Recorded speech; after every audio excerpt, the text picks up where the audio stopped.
কারণ আমি একটা টাইমে গেছিলাম কাজে, সেটা আমি তোমাদের বলছি পরে।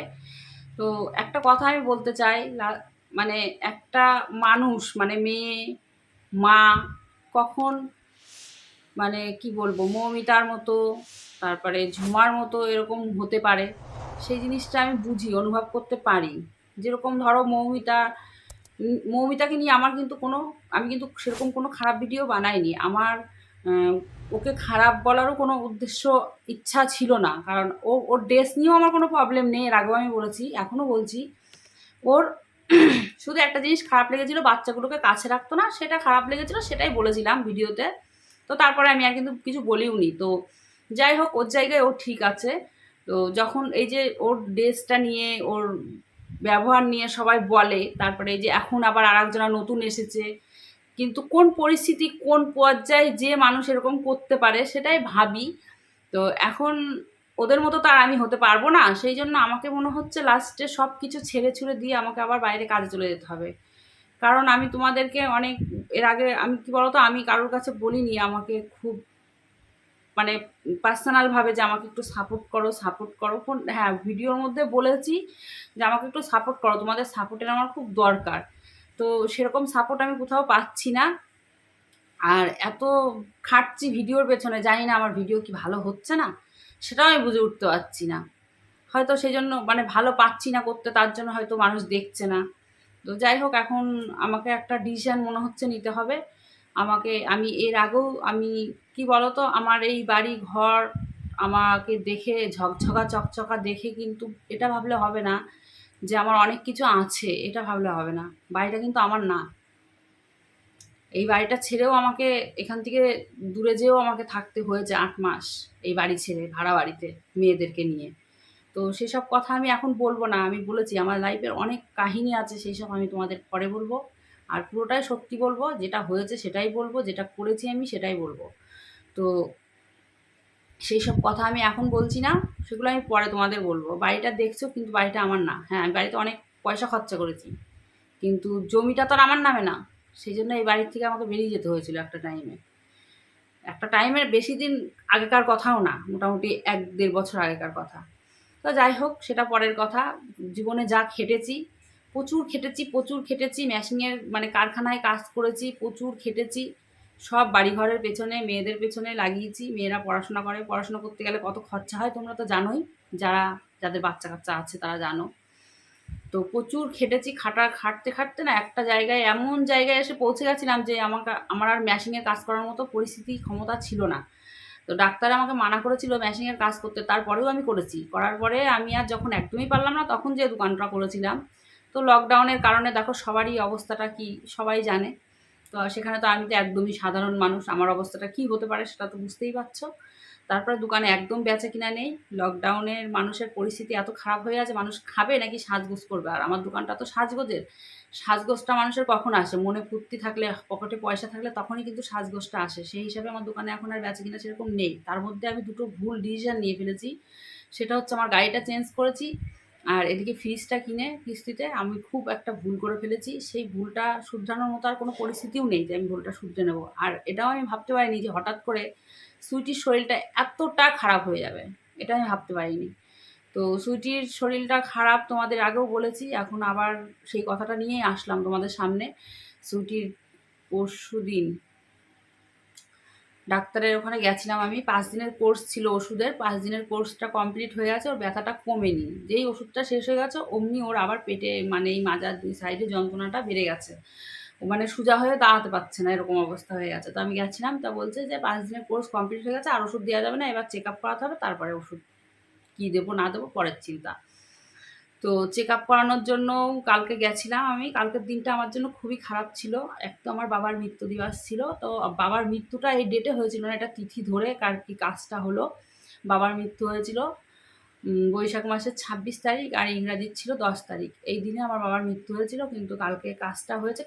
কাজের ওখানে আমি একটু বসার টাইম পাইনি, কারণ দাদার বাড়িতে কাজ হচ্ছিল, আর আমি সুজিকে নিয়ে গেছিলাম। সুজির রক্ত, ইউরিন এগুলো টেস্ট করানোর জন্য গেছিলাম। আর এক্সরেটা আজকে হবে, আজকে ডেট দিয়েছে, আজকে বিকাল ৪:৩০-র সময় হবে। তো এমনই কপাল আমার যে বাবার কাজ হয়েছে যে ২ মিনিট আমি ওখানে যেয়ে বসবো, সেই পরিস্থিতিটাও ছিল না, লাস্ট মুহূর্তেই বাড়িতে এসে আমি একটা মানে প্রণাম করতে পেরেছি, এটুকুই পেরেছি, তার থেকে বেশি কিছু পারিনি। আর সুজির এটা আজকে হবে, আর রক্ত আর ইউরিন টেস্টটা তো দিয়ে এসছি করতে, জানি না কি হবে। কিছু তো একটা কিছু তো হয়েছে, যতই আমরা ভগবানকে ডাকি, যতই আমরা বলি কিছু হবে না কিছু হবে না, কিছু হয়নি, কিন্তু কিছু তো একটা হয়েছে, তার জন্যই হয়তো অতটা কষ্ট পাচ্ছে ও। মাঝে মধ্যে সোজা হয়ে দাঁড়াতে পারছে না, এতটাই কষ্ট পাচ্ছে। তো আমি অনেক আশা নিয়ে ইউটিউবে এসেছিলাম, ভেবেছিলাম হ্যাঁ খাটতে হবে, এটা আমি জানতাম, এতটা খাটতে হবে সেটাও বুঝতে পারিনি, আর এতটা যে কঠিন হয়ে যাবে সেটাও ভাবতে পারিনি। তো কী করে কী করবো আমি নিজেও জানি না। তো একটা টাইমে যখন সুটির পেটে পাথর হয়েছিল তখন আমার পরিস্থিতি খুব খারাপ ছিল, এই এখনকার মতনই পরিস্থিতি ছিল, তার জন্য আমাকে না দিল্লিতে কাজে চলে যেতে হয়েছিল লোকের বাড়ি, কারণ আমি তখন চালাতে পারছিলাম না, এতটাই টাফ হয়ে গেছিলো আমার জন্য। তো তখন গেছিলাম, বাবা ছিল মাথার উপরে, বোনাইটা ছিল, বাবা মা সেরকম খোঁজ খবর আমাদের কারোরই নেয় না, আমার মেয়েদেরও নেয় না, আমারও নেয় না। তো সেই জন্য বাবা তো এখন আর নেই, মেয়েদের খোঁজ খবর নেওয়ার মতনও লোক নেই, যে মেয়েরা খেলো কি না খেলো এই কথাটা বলার মতো লোক নেই। এসে জিজ্ঞাসা তো করতো, এসে তুই খেয়েছিস, রান্না করেছিস, এই তা খেয়েছিস, এই কথাটা তো বাবা বলতো, কিন্তু সেই মানুষটা এখন আর নেই। যদি আমি চলে যাই হয়তো ওরা না খেয়ে থাকলেও কেউ দেখার লোক নেই। তো সেই জন্য কী করবো বুঝে উঠতে পারছি না, এখানে কি কাজ করব। আমি মেশিনের কাজ আর করতে পারি না, কারণ মেশিনের কাজে গেলে না আমার ঘাড়ে প্রচণ্ড যন্ত্রণা হয়। তো সেই জন্য আমি মেশিনের কাজটা করতে পারি না, আর দোকানদারি ছাড়া আর এখানে অন্য কোনো কাজ আমি আমাদের এলাকায় আমি করতে পারবো না। আমি দিল্লিতে যদি চলে যাই লোকের বাড়ি বাসন মাজা কাজও করতে পারবো, সেটাও আমার বাঁধবে না। আর তোমাদের আমি এর আগেও বলেছি আমি অনেক পড়াশোনাও জানি না যে সেরকম কোনো কাজ করব, সেই ক্ষমতাটাও আমার নেই। যাই হোক, আমি এর আগে যখন দিল্লিতে গেছিলাম তখন আমি একটা বাড়িতে ডাস্টিংয়ের কাজ করতাম। তো যারা দিল্লিতে গেছে কাজে, যারা দিল্লিতে থাকে তারা হয়তো জানবে, দিল্লিতে হচ্ছে পারাস দুধ মালিকের বাড়িতে ডাস্টিংয়ের কাজ করতাম। তো ওখানে আমি 3 মাস ছিলাম, বেশি দিন থাকিনি, কারণ আমি থাকতে পারছিলাম না। তারপরে 3 মাস থেকে বাড়ি চলে এসেছিলাম, এসে কালী পুজোর দিন বাড়ি চলে এসেছিলাম। আসার পর তারপর বোনায়ও ওরকম বিষ টিষ খেলো, যাবো বলে আবার রিটার্ন যাবো বলে টিকিটও কাটা হয়ে গেছিলো। তো বোনাই ওরকম বিষ খেলো, মারা গেল। তারপরে লকডাউন শুরু হয়ে গেল, আর যাওয়া হয়নি, আর যাইওনি। ভেবেছিলাম আর যাবোও না, কিন্তু এরকম দিন যে আবার আসবে আমার জীবনে সেটাও আমি ভাবতে পারিনি। দেখা যাক সুইটির ফটোটা হোক, কি হয় কি না হয়, কি ধরা পড়ে। এখন যতক্ষণ ফটোটা হাতে না পাবো ততক্ষণ তো আর কিছু বুঝতে পারছি না। তো আমার ধারণা যে ওর হয়তো আবার পাথর হয়েছে। তো তখন অপারেশন করায়নি, তখন ওষুধ খেয়েই পড়ে গেছিলো, আর আমি গেছিলাম তখন কাজে, এই জন্যই যে আমি অপারেশনটা করিয়ে নেবো, যে ও অত জলও খেতে পারবে না, আর পাথর সেভাবে পড়বেও না, সেটাই আমি ভেবেছিলাম।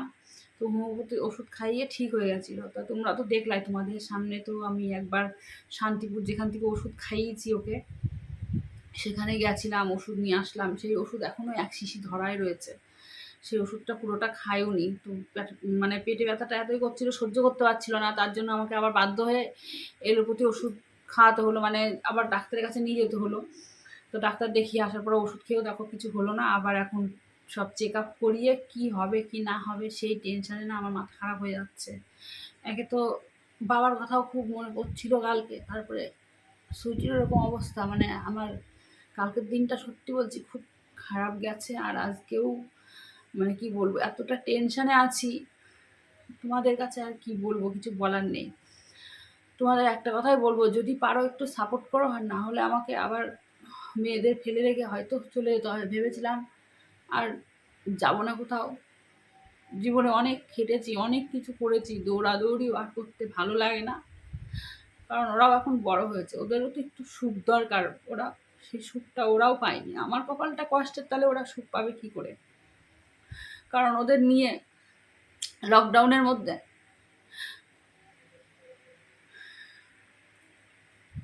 আমাকে যে ভাড়া বাড়িতে থাকতে হয়েছিল যে কোনো কারণে, সেটা আমি তোমাদের বলবো, কিন্তু সেই বাড়িতে আবার ফিরে আসতে হলো আমাকে। মধ্যেখান থেকে এই সাইড থেকে জায়গাটা বিক্রি করে দিল।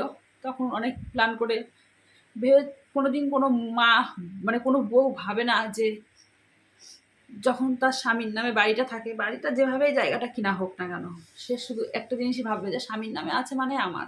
এটা কিন্তু ভাবে না যে মানে এখনকার মতো বুদ্ধি হলে হয়তো ভাবতাম আমি। তখন আমাকে অনেকে বলেছিল যে 4 কাঠা জায়গা 2 কাঠা তোর নামে রেজিস্ট্রি কর আর 2 কাঠা তার নামে রেজিস্ট্রি করতে বলেছিল অনেকে। আর জায়গাটা তো সে তার ইনকাম দিয়ে কেনেনি, আমার বিয়ের জিনিসপত্র পেয়েছিলাম সেই সব দিয়ে অনেক কষ্ট করে খেটে খুঁটে জায়গাটা কেনা হয়েছে। টাকা বাকিও ছিল, সেই টাকাটাও দেওয়া হয়েছে, রেজিস্ট্রি করা হয়েছে অনেক পরে, কয়েক বছর পরে রেজিস্ট্রি করা হয়েছে। তো তখন যদি এরকম বুদ্ধি থাকতো আমার, তাহলে হয়তো জায়গাটা অর্ধেক আমার নামে রেজিস্ট্রি করতাম, তাহলে আজকে আমার হয়তো এতটা কষ্ট হতো না। তো যাই হোক, জায়গাটা পুরোটাই তার নামে ছিল, সেই জন্য সে আমাকে বুদ্ধি করে বাড়ির থেকে বের করে দিয়ে হাফটা বিক্রি করে তো দিয়েছে। আর এখন যদি কোনো একটা বিপদ আপদ হয়, আর আমি কি জানো তো, এই বুদ্ধি করে এই সাইডে ঘরটা করেছিলাম যে না ওই 2 কাঠা থাকলে আমার মেয়েদের বিয়ে খাওয়া দিতে পারবো, ভবিষ্যতে কোনো দিন যদি এমার্জেন্সি কোনো টাকা পয়সার অভাব পড়ে তখন বিক্রি করে দিয়ে আমি একটা কাজে লাগাতে পারবো। কিন্তু সেই জায়গাটাও নষ্ট করে দিয়েছে, আর কিছু করার নেই। তো বিক্রি করার পরে তখন আমাকে আবার ঠিক ছলে বলে বাড়িতে টেনে নিয়ে এসছে, বিক্রি করে দিয়ে সে টাকাটা নিয়ে নষ্ট করে নিয়ে ছলে বলে আবার আমাকে বাড়িতে নিয়ে আসলো। কিন্তু জিনিসটা তো নষ্ট হয়ে গেলো, জায়গার টাকাটা তো নষ্ট করে ফেলেছে, জায়গাটাও নষ্ট করেছে। আর সেই মানুষটা নষ্ট করা ছাড়া জীবনে আর কিছু পারেও না, বেচা আর নষ্ট করা। আর কি করে বউকে দিয়ে খাটিয়ে খাবো কি করে, সেসব কথা বলে লাভ নেই, সেসব কথা তোমাদের পরে বলবো। তো যাই হোক, যদি তোমরা বন্ধুরা পারো আমাকে একটু প্লিজ সাপোর্ট করো, আর যদি না পারো তাহলে আমার লাস্টে শেষমেশ মেয়েদের ফেলে রেখে আমাকে আবার দিল্লিতেই চলে যেতে হবে, কিছু করার নেই। অনেক কষ্ট করে এই যে ফোনটাতে ভিডিও বানাই, অনেক কষ্ট করে এই ফোনটাও কিনেছিলাম শুধু ভিডিও বানানোর জন্য। কারণ 2টো মেয়ের কাছে 2টো ফোন আছে, তাদের পড়াশোনার জন্য লাগে, সবসময় তো আর আমি তাদের ফোনটা নিয়ে টানতে পারি না। সেই জন্য এই ফোনটাও আমি কিস্তিতেই কিনেছিলাম। তো ফোনের টাকাটা আমার শোধ হয়ে গেছে, কিন্তু ওই যে 2টো ভুল করে ফেলেছি, একটা গাড়িটা পাল্টিয়ে আবেগে করে ফেলেছি। যাই মানে ভাবতে পারিনি যে আবার আমার এই দুর্দিনটা আসবে, যে আমার মেয়েটার আবার হঠাৎ করে একটা কিছু হবে, শরীর খারাপ হবে, এটা আমি ভাবতে পারিনি। যাই হোক, তোমরা সবাই খুব ভালো থেকো, টাটা। বসে কর সুইটি, এ আদিতি ধর তো লিলিকে, ধর অন্যটাও ধর। নমস্কার।